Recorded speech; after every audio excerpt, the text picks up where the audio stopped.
मित्रों, आध्यात्मिक साधनाओं का एक नियम है कि कभी भी साधना करते समय कोई दिव्य घटना यदि आपके साथ घट जाती है, साधक के साथ घट जाती है, उसे कोई दिव्य अनुभव प्राप्त होते हैं, तो उन दिव्य अनुभवों को अपने गुरु या अपने साथी साधकगण जो हैं उनके अतिरिक्त किसी को कभी बताया ही नहीं जाता। गुरुजन ऐसा कहते हैं कि यदि साधनाओं के दौरान होने वाले अनुभवों को यदि ऐसा पब्लिक कर दिया जाता है तो साधना के समाप्त होने का भय होता है, उन अनुभवों के समाप्त होने का भय रहता है, साधना में उस साधक के पतन का भय होता है। इसलिए कभी भी जो साधक गण हैं, जो योगी लोग हैं, वो अपनी साधनाओं के दौरान होने वाले दिव्य अनुभवों को कभी किसी से शेयर नहीं करते, किसी को बताते नहीं, वो अपने हृदय में छुपा कर रखते हैं। लेकिन हम एक तरफ तो ये भी कह रहे हैं कि हमने साधनाएं की हैं, कठिन तप हमने किए हैं, और फिर अपने अनुभव भी लोगों को इस YouTube के माध्यम से शेयर किए जा रहे हैं, तो फिर हम स्वयं अपने इन दिव्य अनुभवों को क्यों शेयर कर रहे हैं? राम राम राम राम राम राम राम सीता राम सीता राम। ओम श्री गुरुभ्यो नमः। मित्रों नमस्कार, हमारा नाम है हर्ष तिवारी और आध्यात्म जगत के इस चैनल रामायण बाय हर्ष तिवारी में हम आप सभी का बहुत बहुत स्वागत करते हैं।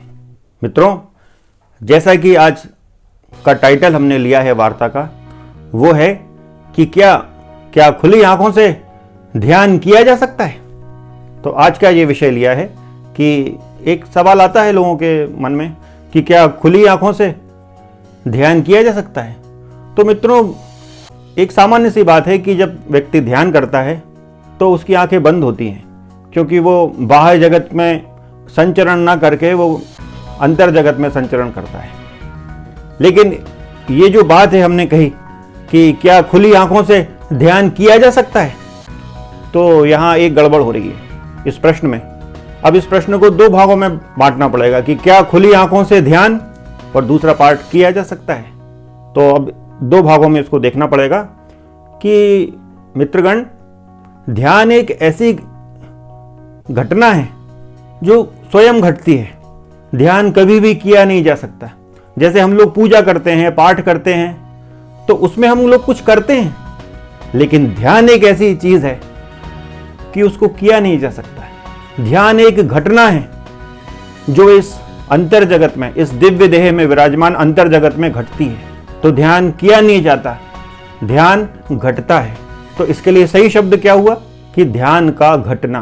तो अब फिर प्रश्न पर आते हैं, उसको सही करते हुए कि क्या खुली आंखों से ध्यान हो सकता है, ध्यान घट सकता है। तो इस बात को अब आगे बढ़ाते हैं कि सामान्यतः हम लोग देखते हैं संसार में कि जो भी योगी लोग हैं वो लोग आंख बंद करके ध्यान करते हैं। कुछ लोग हृदय में ध्यान करते हैं, हृदय चक्र के ऊपर, कुछ लोग आज्ञा चक्र में ध्यान करते हैं, कुछ लोग किसी मूर्ति इत्यादि में अपना ध्यान केंद्रित करके ध्यान करते हैं। लेकिन वो ध्यान की अलग बात है। जिस ध्यान की हम बात कर रहे हैं वो अंतर जगत का ध्यान है, एक ऐसी घटना जिसमें आत्मा और परमात्मा का योग होता है, एक ऐसी दिव्य घटना जो ध्यान के माध्यम से इस दिव्य देह में घटती है, जिसमें आत्मा और परमात्मा का मिलन होता है उस ध्यान के माध्यम से। लेकिन वो बाह्य जगत की घटना नहीं है, वो अंतर जगत की घटना है। लेकिन सामान्यतः क्या होता है कि जब ध्यान घटता है, लोग ध्यान की अवस्था में होते हैं तो उनकी आंखें बंद होती हैं। तो क्या सभी के साथ ऐसा होता है?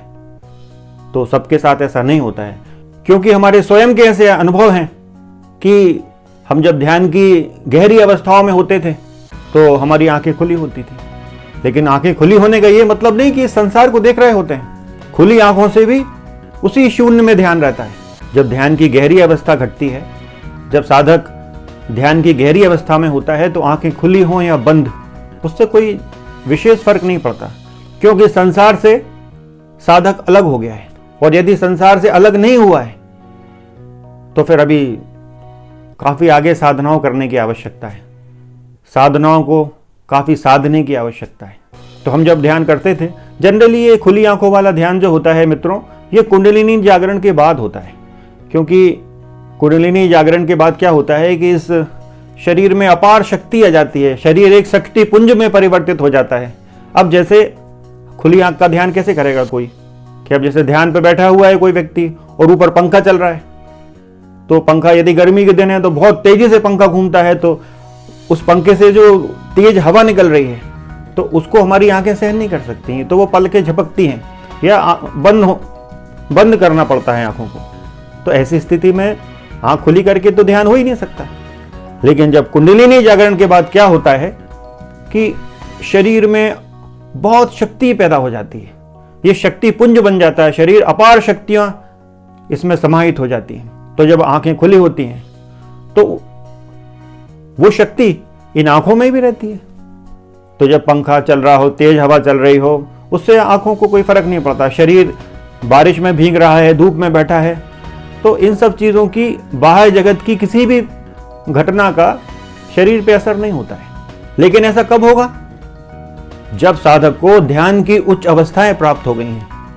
सामान्य अवस्थाओं में ये खुली आंखों का ध्यान नहीं हो सकता, क्योंकि आंखें यदि खुली हैं तो आप बाह्य जगत को देख रहे हो, तो आपकी कमरे में जितनी भी वस्तुएं रखी हैं या आप बाहर ध्यान कर रहे हैं तो बाहर की वस्तुओं पे आपका ध्यान जाएगा।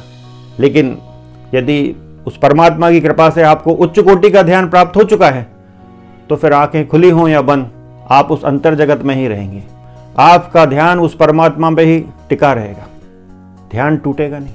अब मित्रों, 2 सवाल पूछे गए 2 गुरुओं से, तो उन सवालों की भी चर्चा की जाए, क्योंकि हम तो खुली आंखों का ध्यान करते थे। जब ध्यान करने बैठते थे तब आंखें बंद ही रहती थी, फिर अपने आप थोड़ी देर बाद अचानक खुल जाती थी। तो हमने अपने गुरुदेव से पूछा, जैसा कि हमने पिछले हमारे वीडियो में बताया था कुंडलिनी जागरण के संबंध में, कि हमारे जो गुरु हैं इस समय वो श्री मधुकर नाथ जी महाराज हैं, जिनको श्री एम कहा जाता है। तो ऋषिकेश रिट्रीट में गुरुदेव के चरणों में बैठे थे, तो हमने प्रश्न पूछा गुरुदेव से कि सर, क्या खुली आंखों से ध्यान हो सकता है? तो सर ने फिर हमको इसका जवाब दिया। एक प्रश्न और किया गया है एक दूसरे गुरु से। एक महिला ने सदगुरु से सवाल पूछा कि क्या कोई व्यक्ति खुली आंखों से ध्यान कर सकता है? तो सदगुरु ने थोड़े भिन्न शब्दों में जवाब दिया, थोड़ा अलग जवाब दिया, तो उसकी चर्चा अभी नहीं करेंगे। लेकिन जो गुरुदेव ने जवाब दिया, सदगुरु ने जो जवाब दिया है वो नेट पे ढूंढा जा सकता है, गूगल किया जा सकता है, यूट्यूब पे कहीं होगा। लेकिन चूंकि हमारे गुरुदेव श्री एम हैं तो इसलिए हम श्री एम की बात करेंगे, श्री मधुकर नाथ जी महाराज की, कि उन्होंने उसका जवाब दिया कि बेटा, आपने कभी रमण महर्षि को आंखें बंद करते हुए देखा है कि रमण महर्षि आंख बंद करके ध्यान कर रहे हैं? कभी आपने देखा है? हमने कहा नहीं सर, रमण महर्षि तो हमेशा खुली आंखों के ही देखे गए हैं, उनकी आंखें तो कभी बंद देखी नहीं किसी फोटो में। तो गुरुदेव ने कहा कि जब साधक अपनी उच्च अवस्थाओं में होता है, ध्यान की उच्च अवस्था को प्राप्त कर लेता है, तो फिर आंखें खुली हों या बंद हों उसको कोई फर्क नहीं पड़ता, क्योंकि इस संसार से वो प्रभावित नहीं होता ध्यान की अवस्था में। तो सीधी सीधी बात है कि जब साधक उच्च अवस्था के ध्यान को प्राप्त कर लेता है कुंडलिनी जागरण के पश्चात, तो फिर संसार का उस पर ज्यादा प्रभाव नहीं पड़ता। और जब साधक उच्च कोटि की अवस्था को प्राप्त कर लेता है तो उसके जीवन में अनेक दिव्य घटनाएं घटने लगती हैं, उसके जीवन में प्रेम प्रकट होता है। अब आपने देखा होगा संसार में कि प्रेम को लोगों ने बड़ी सामान्य सी चीज बना लिया है, कि लोग बोलते हैं I love you, I love you, I love you. क्या ये प्रेम है? प्रेम, प्यार, लव, क्या ये इतना छोटा सा शब्द है? क्योंकि संसार में जितना भी हम प्यार देखते हैं, प्रेम देखते हैं, इसमें प्रेम नहीं है, स्वार्थ ज्यादा है। प्रेम कम है, प्रेम है लेकिन उसकी मात्रा बहुत कम है, स्वार्थ ज्यादा है। संसार का कोई भी रिश्ता हो, माँ बाप का रिश्ता हो, पति पत्नी का रिश्ता हो, भाई बहन का, जितने भी रिश्ते हैं, सभी रिश्तों में, सभी नातों में प्रेम तो है लेकिन उसकी मात्रा कम है, स्वार्थ अधिक है। लेकिन जब साधक के जीवन में जो प्रेम घटता है, साधक की उच्च कोटि की ध्यान की अवस्थाओं में, साधनाओं की अवस्था में उसको जो प्रेम प्राप्त होता है वो इस सांसारिक प्रेम से बहुत अलग होता है। उस प्रेम में इस देह के बंधन टूट जाते हैं, उस अवस्था का प्रेम इस शरीर की दीवारों से बाहर आ जाता है। तो फिर वो प्रेम नहीं देखता है कि वो जिससे वो प्रेम कर रहा है वो पशु है, पक्षी है, मनुष्य है, क्या है वो, उसको उससे कोई फर्क नहीं पड़ता, क्योंकि वो प्रेम आत्मा से आत्मा का प्रेम होता है। ये शरीर की सारी दीवारें टूट जाती हैं। तो इस प्रकार का प्रेम हमारे जीवन में भी घटा है। तो ये घटना उस समय की है मित्रों कि हम एक दिन गहरे ध्यान में बैठे हुए थे। तो उस दिन लेट के ध्यान कर रहे थे हम, और आंखें खुली होती, जैसा कि हमने निवेदन किया कि ध्यान की अवस्था में हमारी आंखें खुली होती हैं। तो आसपास क्या हो रहा होता है हमें उसका भान नहीं होता है। लेकिन एक दिन एक थोड़ी विशेष घटना घटी। तो हुआ ये कि हम ध्यान कर रहे थे, तो ऊपर एक हमारी छत पर एक छिपकली बैठी हुई थी। छत पर कमरा काफ़ी बड़ा था, करीब 16 फीट ऐसी लंबाई होगी उसकी। हम एक कोने में अपने बेड पर ध्यान कर रहे थे। तो वो छिपकली जो थी वो काफ़ी दूर बैठी थी, करीब 14-15 फीट दूर बैठी होगी वो हमसे। तो अचानक क्या हुआ कि ध्यान की अवस्था में ही हमारी आंखें उसकी आंखों से टकराई। हमने उसको देखा। तो जब हमने उसको देखा तो उस छिपकली ने भी हमको देखा, और अचानक जैसे ही वो हमारी आंखें उसकी आंखों से मिली तो वो इतनी खुश हो गई कि उसकी आंखें बिल्कुल खुशी से झूम गई। आंखें उसकी आंखें अभी भी हमको याद है उस छिपकली की। तो वो चमक गई उसकी आंखें, बिल्कुल बड़ी प्रसन्न हो गई, वो हंसने जैसी लगी। और एकदम उसके मन में पता नहीं क्या आया कि वो हमारी तरफ दौड़ी। वो हमारी आंखों से आंखें मिलाते हुए बिल्कुल हमारी तरफ आ रही है एकदम। तो जैसा कि हमने कुंडलिनी जागरण वाले पिछले वीडियो में निवेदन किया था कि जब हम ध्यान की गहरी अवस्थाओं में रहते थे तो हमारा शरीर हमारे काबू में नहीं रहता था, हमारे वश में नहीं रहता था। वो किसी दूसरी शक्ति के अंडर में हो जाता था हमारा शरीर। तो उस दिन भी ऐसी स्थिति थी कि वो छिपकली हमारी तरफ दौड़ रही है और हम उसको देख रहे हैं। वो हमारी तरफ देख रही है, हम उसकी तरफ देख रहे हैं। बड़ा अजीब सा दृश्य है और बड़ा स्नेह है उसकी आंखों में। तो वो हमारी तरफ दौड़ते हुए आ रही है और हम उसको देखे जा रहे हैं। अचानक जब बिल्कुल वो हमारे पास आके हमारे ऊपर कूदने वाली थी, हमको लगा कि हमसे गले मिलने आ रही है, कि उसका प्रेम उमड़ आया है। तो वो गले मिलने के लिए हमसे आ रही है। वो भूल गई है कि वो छिपकली है, और हमें भी ऐसा समझ में नहीं आ रहा है कि वो छिपकली है, केवल नेत्र दिख रहे हैं। शुरू में तो उसका रूप दिखा कि वो छिपकली है, लेकिन बाद में केवल नेत्रों से संवाद हुआ और वो तेजी से हमारी तरफ दौड़ रही है गले मिलने के लिए। अब वो जैसे ही कूदने वाली थी तभी अचानक अंदर से आदेश हुआ कि यहां से उठो, हटो यहां से। तो हम एकदम वहां से हटे।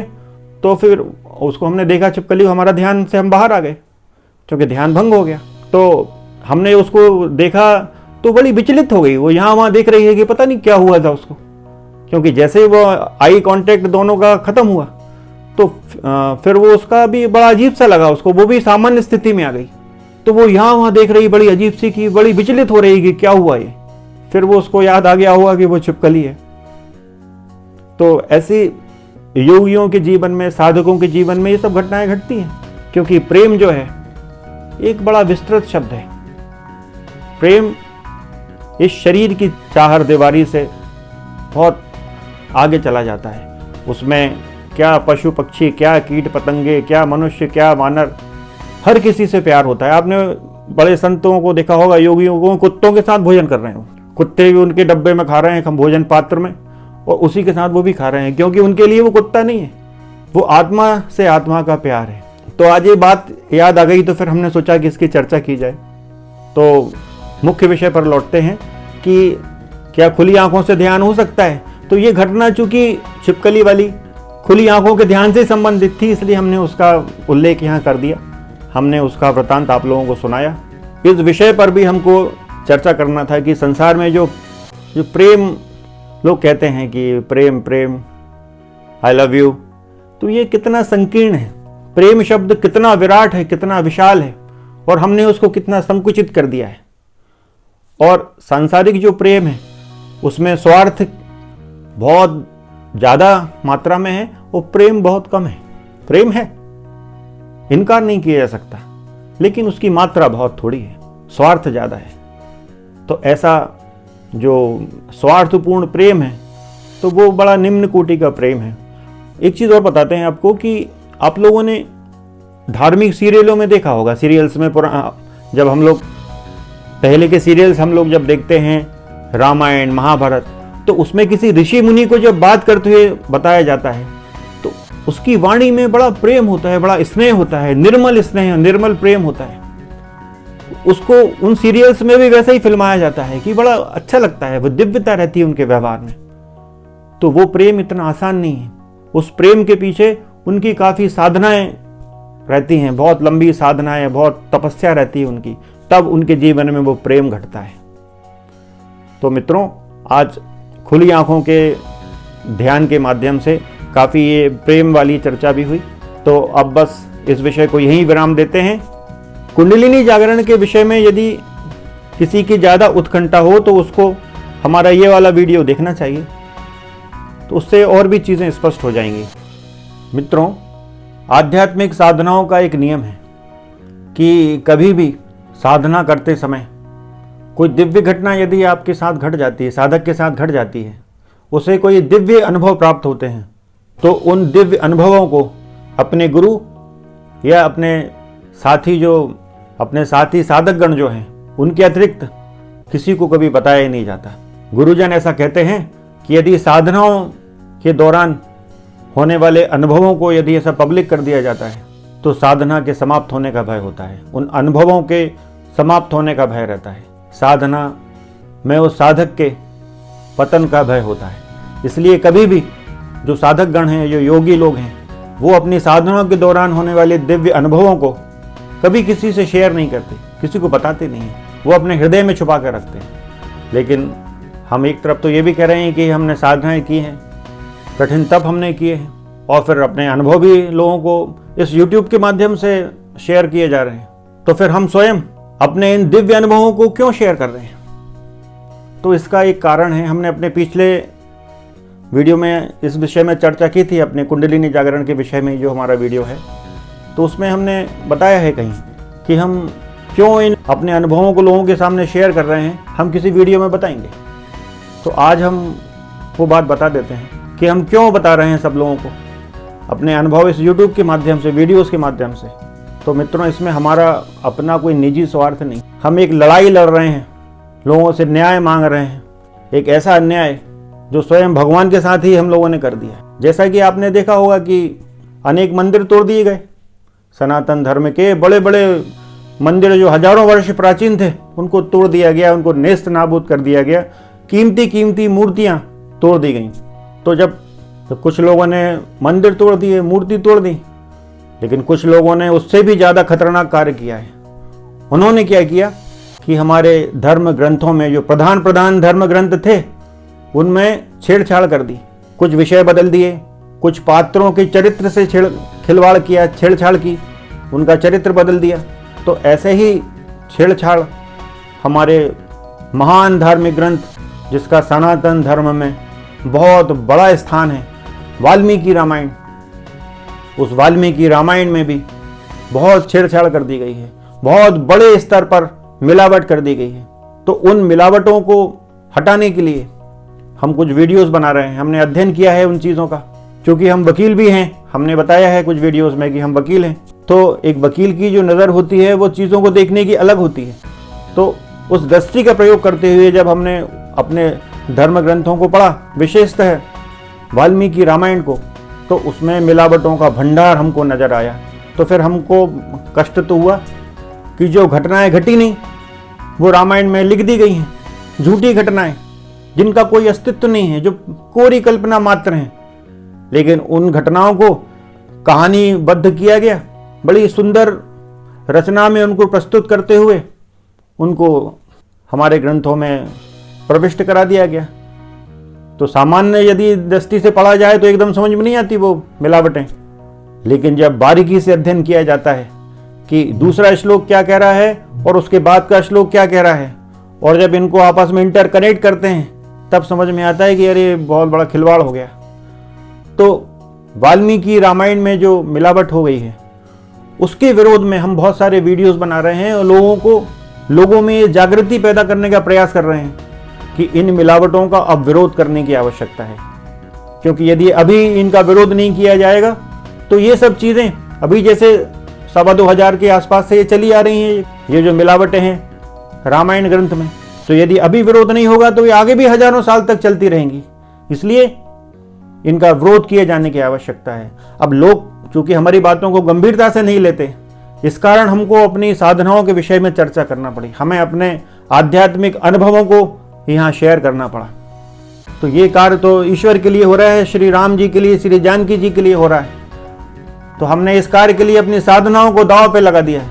हमारे ऐसे आध्यात्मिक अनुभव जिनको हमने कभी किसी के साथ शेयर नहीं किया, इस YouTube के माध्यम से लोगों को बता रहे हैं, ताकि लोग हमारी बातों को गंभीरता से लें और जो वीडियोस हैं रामायण संबंधी उनको देखें, उनको शेयर करें, लोगों तक, ज़्यादा से ज़्यादा लोगों तक उन वीडियोस को पहुंचाएं, उन बातों को पहुंचाएं। और वो जो वीडियोस हैं बहुत गहन अध्ययन के बाद बनाए जा रहे हैं, उसमें कोई मजाक नहीं हो रही है। बहुत गहरा अध्ययन रामायण का, वाल्मीकि रामायण का, अनेक संस्करणों का, अनेक प्रकार की रामायणों का अध्ययन करने के बाद उन वीडियोस को हम बनाते हैं। तो लोग हमारी बातों को गंभीरता से लें, इस कारण हमको अपनी साधनाओं को लोगों को बताना पड़ रहा है। हमने लगा दी भगवान के लिए अपनी साधना दांव पर कि खत्म हो जाए, लेकिन भगवान के लिए न्याय लोगों से मांगना है कि ये सब जो मिलावट रूपी ये जहर घोल दिया गया है रामायण में, उस परम पवित्र पावन गंगा को, उस निर्मल गंगा को अपवित्र करने का काम किया है इन मिलावटों ने। तो उन मिलावटों को हटवाना है, क्योंकि हम लोग ऑथोराइज्ड नहीं हैं, हम लोग खुद तो कोई छेड़छाड़ कर नहीं सकते। तो इसलिए जो ऑथोराइज्ड लोग हैं, धर्म के जो धर्माचार्य लोग हैं, उन तक इन बातों को पहुंचाना है। इस कारण हम आप सभी के समक्ष आए हैं कि उन रामायण के हमारे जो वीडियोस हैं, रामायण संबंधी जो मिलावटों के संबंध में वीडियोस हैं, उनको आप लोग देखिए और उनको लोगों तक पहुंचाइए।